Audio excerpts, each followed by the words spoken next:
এই দুইটা আমল কোনো বিপদগ্রস্ত মানুষ যদি করতে থাকে, আল্লাহ রাব্বুল আলামিন তার জন্য এমন পথ বের করে দেন সে কল্পনা করতে পারে না বিপদ দূর করার। আমার জীবনে অনেকবার দেখেছি আমি চরম বিপদের মুখোমুখি এই দুইটা আমল প্রতি মুহূর্তে করতে থেকেছি। আল্লাহ তাআলা অলৌকিকভাবে অবিশ্বাস্যভাবে সাহায্য করেছেন। আপনি যদি চান আল্লাহ আপনার সব দোয়া কবুল করুক। আপনি যদি বিপদে পড়ে যান দেখবেন সাথে সাথে আল্লাহ তাআলা বিপদ দূর করেছেন। কিয়ামের বিধান কি? কিয়াম মানে দাঁড়ানো। কিয়াম করা ফরজ। কিয়াম করা কি ভাই? ফরজ। কিয়াম না করলে ফরজ তরক হয়ে যাবে।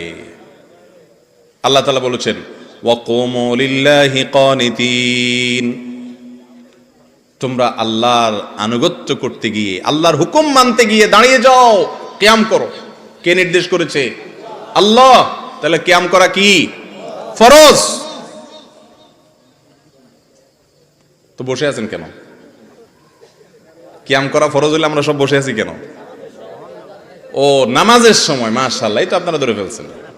নামাজের সময় কিয়াম করা কি রে ভাই? ফরজ। কেউ যদি শক্তি সামর্থ্য থাকা সত্ত্বেও তাগড়া মানুষটা বসে বসে আরাম করতে করতে নামাজ পড়ে, তার নামাজ হবে? আজকাল তো দেখা যায় যে একটু একটু ভাবসাবালা মানুষ হলে,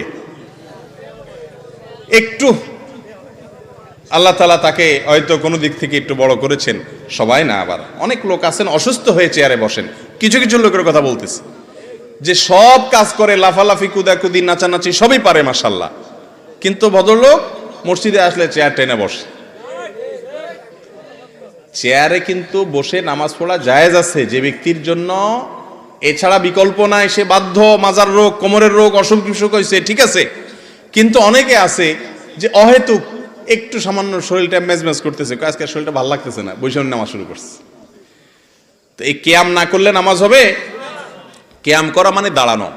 আপনি জিজ্ঞেস করছেন কোরআন হাদিসের আলোকে কিয়ামের বিধান কি? আমি সরল উত্তর দিলাম, নামাজের মধ্যে যে দাঁড়ানো কিয়াম, সেটাও দাঁড়ানো। কিয়াম মানে কি করা? দাঁড়ানো। ওই দাঁড়ানোটা ফরজ। আর বাকি এমনি সময়ে আপনি কি ওয়াজ বসে শুনবেন না দাঁড়ায় শুনবেন, এটা আপনার ব্যাপার। শরীয়ত এখানে কোনো বাধ্যবাধকতা করে নাই। আমি ওয়াজ বসে করতে পারি, আমার মনে চাইলে আমি দাঁড়ায় ডায়াসেও বলতে পারি। এক্ষেত্রে শরীয়ত কোনো নির্দেশ নিষেধ করে নাই। তাহলে কিয়াম কখনো করা ফরজ, আবার কখনো করা মুবাহ মানে জায়েজ। চাইলে আমি দাঁড়াইতে পারি, চাইলে বসতেও পারি। বুঝতে পারছেন? আল্লাহর নবীর নামে দুরূদ প্রেরণ করা, সাল্লাল্লাহু আলাইহি ওয়াসাল্লাম, তার প্রতি দুরূদ প্রেরণ করা, এটা অনেক বড় ইবাদত ভাই, অনেক বড় সওয়াবের কাজ। আপনি যদি চান আল্লাহ আপনার সব দোয়া কবুল করুক, তো আপনি দুরূদ শরীফ পড়বেন। আপনি যদি বিপদে পড়ে যান সবচেয়ে বেশি দুরূদ শরীফ পড়বেন, দেখবেন সাথে সাথে আল্লাহ তাআলা বিপদ দূর করেছেন।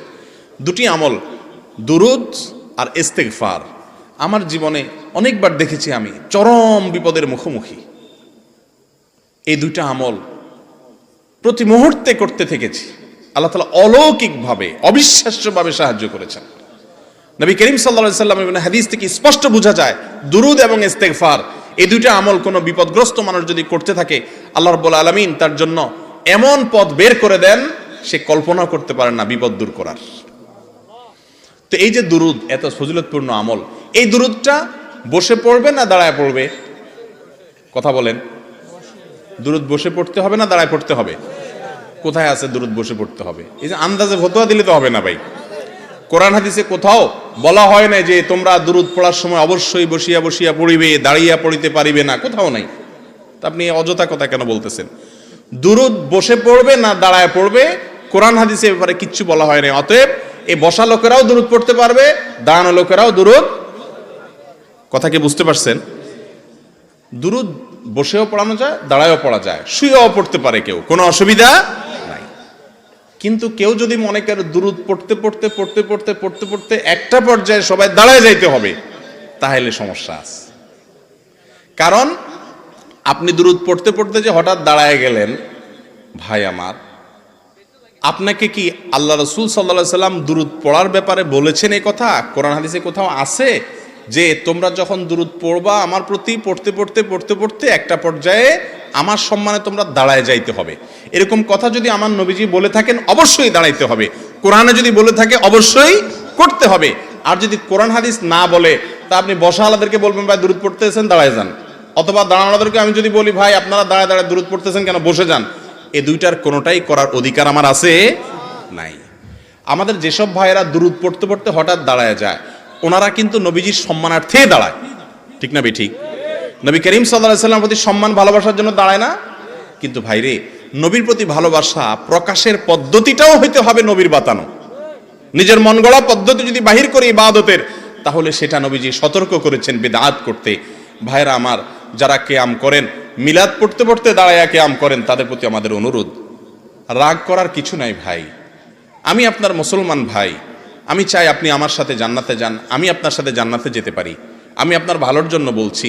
আপনি যে সমস্ত আলেমরা আপনাকে বলেন কিয়াম করার জন্য, ওনাদেরকে অনুরোধ করেন যে হুজুর, কোরআন হাদিসে কোথাও আল্লাহ নবী সাল্লাল্লাহু আলাইহি সাল্লাম কি দুরূদ পড়তে পড়তে দাঁড়ায় যেতে বলেছেন কিনা, যদি বলে থাকেন সেটা কোথায় আছে আপনি দেখান, আমিও একই আমল করব ইনশাআল্লাহ। আর যদি না থাকে, তাহলে সেক্ষেত্রে নিজের মন গড়া যদি আমি ইবাদতের পদ্ধতি বানায় নিই, তাহলে বেদাত হবে, আর বেদাতের ঠিকানা হবে জাহান্নাম ভাই। আচ্ছা, আমরা নামাজের মধ্যে দুরূদ কি আপনাদের এলাকায় বসে পড়েন না দাঁড়ায় পড়েন? নামাজের মধ্যে শেষ বৈঠকে দুরূদ পড়েন না আপনারা?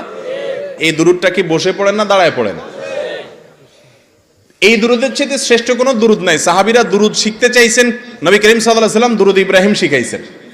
দুরূদ পড়তে পড়তে যদি দাঁড়ায় যাওয়া লাগতো, তাহলে সাহাবীরা, রাসূলুল্লাহ আকরাম সাল্লাল্লাহু আলাইহি ওয়াসাল্লাম, এমনকি আমরাও নামাজের মধ্যে দুরূদ পড়তে পড়তে দাঁড়ায় যেতাম, ঠিক না ঠিক?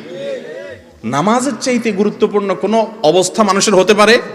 সেই জায়গায় দুরূদ পড়তে পড়তে যদি দাঁড়ানো না লাগে, তা নামাজের বাইরে কেন দাঁড়ানো লাগবে ভাই? কথা কি বুঝছেন না বুঝেন নাই? দুরূদ যদি বসে পড়লে বেয়াদবি হইতো, তো আল্লাহ তাআলা বসে নামাজে দুরূদ দিতেন না, বলতেন দাঁড়ায়া সূরা ফাতিহার সময় দুরূদ পড়ার কথা, ঠিক না ঠিক? অথবা বসে আছেন, আত্তাহিয়াতু পড়ছেন, দুরূদের সময় দাঁড়ায় যান। আল্লাহ তাআলা কি এরকম করে নির্দেশ দিয়েছেন? তাহলে আপনি নামাজের বাইরে কেন এটাকে জরুরি মনে করতেছেন? আমার কথা কি বুঝতে পারছেন? আল্লাহ তাআলা আমাদেরকে বুঝার তৌফিক দান করুন। তবে ভাই, এগুলো নিয়ে কামড়া কামড়ি করা যাবে না, ঝগড়াঝাটি করা যাবে না। ভাইয়েরা আমার, অনেক লোকজন আছে আমাদের সমাজে যারা এগুলো নিয়ে মারামারি করে। যদি কেউ কিয়াম করে, আমার কোনো ভাই করুক, তার সাথে ঝগড়াঝাটি বা গন্ডগোলে যাবেন না। এই গন্ডগোল করার কোনো অনুমতি ইসলাম আমাদেরকে দেয় নাই। আপনি না করাটাকে মনে করতেছেন সুন্নাহ সম্মত, আপনি করবেন না, কিন্তু কোনো ভাইয়ের সাথে ভেজালে যাবেন না। এলাকাতে আজ মুসলমানদেরকে শয়তান অনেক রকম ভেজালের মধ্যে লাগাই দিস। আমি মাসআলাটা চেষ্টা করছি কোরআন হাদিসের আলোকে আমার দৃষ্টিভঙ্গি তুলে ধরার। যদি আমারটা ভুল হয়, তাহলে আরেকজন তারটা তুলে ধরবেন, মানুষ সঠিকটা গ্রহণ করবে। কেউ যদি কোনো আলেমের মাসআলা ফতোয়া শুনে আমল করে না, তিনি ভুলও করেন, তার বুঝে মনে হয়েছে এটা সঠিক, তারপরে দেখা গেছে ভুল, ইনশাআল্লাহ আল্লাহর কাছে মুক্তি পেয়ে যাবে, নাজাত হয়ে যাবে, তো আপনি ঝগড়া করে লাভ কি? বুঝতে পারছেন কথা? আল্লাহ তাআলা আমাদেরকে আমল করার তৌফিক দান করুন। এরপরে প্রশ্ন হলো, চরিত্র রক্ষার্থে মা বাবার অনুমতি। এরপর মমিনুল ইসলাম রুবেল, আপনি জানতে চেয়েছেন বাথরুমে উলঙ্গ হয়ে গোসল করা যাবে কি? বাথরুমে কিংবা টয়লেটে, যেখানে আপনাকে অন্য কেউ দেখতে পাচ্ছে না, এরকম জায়গায় গোসল করলে আপনি শরীরের সমস্ত কাপড় চোপড় খুলে বিবস্ত্র অবস্থায় গোসল করলে সেটি হারাম বা সরাসরি নিষিদ্ধ কোনো কিছু হবে না। আমাদের মনে রাখতে হবে যে একটা সময় পৃথিবীতে মানুষের বেশিরভাগ মানুষেরই অনেক বেশি কাপড় চোপড় থাকতো না, অনেকেরই এক জোড়া কাপড় থাকতো যেটা দিয়ে তিনি তার জীবন পার করে দিতেন। আজকাল আলহামদুলিল্লাহ আমাদের অনেক কাপড় চোপড় রয়েছে। তো যার সামর্থ্য আছে, এরকম অবস্থায় তিনি সকল কাপড় চোপড় খুলে গোসল করাটা তার জন্য অনুত্তম। একজন সাহাবী নবী আকরাম সাল্লাল্লাহু আলাইহি সাল্লামকে এই ধরনের একটি প্রশ্ন করেছিলেন। তিনি তখন তার জবাবে বলেছিলেন যে লাল্লাহু আহাক্কু আন ইউস্তাহিয়া মিনহু, কেউ একাকী আছেন, নির্জনে আছেন, তাকে কেউ দেখছে না, এমত অবস্থায় তিনি সকল কাপড় চোপড় খুলে ফেলবেন। এ বিষয়টি অনুত্তম, কারণ আল্লাহ তাআলা তাকে দেখছেন, আল্লাহর প্রতি তার লাজ লজ্জা থাকা উচিত অন্তত। আর এটি নানান দিক থেকে আমাদের জন্য ক্ষতিকর বটে, মানুষের স্বাভাবিক লজ্জা এটাও কমে যায়। এজন্য একান্ত প্রয়োজন না হলে বাথরুমে উলঙ্গ হয়ে গোসল না করাটা উত্তম। আমাদেরকে নবী আলাইহিস সালাম যে নির্দেশনা দিয়েছেন, বোঝা যায় নবী সাল্লাল্লাহু আলাইহি সাল্লাম প্রয়োজন ছাড়া বিবস্ত্র হওয়ার বিষয়টিকে পছন্দ করতেন না। তবে যদি কেউ বিবস্ত্র হন, তিনি একাকী আছেন, কেউ দেখছে না, তো সেটা তার জন্য হারাম হবে না। একটা হলো অনুত্তম আর একটা হারাম, দুটো জিনিস, কিন্তু হারাম হবে না বিষয়ের কারণে, গুনাহ হবে না ওটার কারণে, কিন্তু অনুত্তম হলো একজন মুসলমান অনুত্তম কাজ থেকে বেঁচে থাকার চেষ্টা করবেন, কিন্তু প্রয়োজন হলে তিনি এটি করতে পারেন। অতএব গোসলের সময় অন্তত নাভি থেকে হাঁটু পর্যন্ত সতেরো জায়গাটুকু ঢেকে থাকে এরকম গামছা বা তোয়ালে বা লুঙ্গি কোনো কিছু পরনে থাকলে অবস্থায় গোসল করাটাই হলো ভালো।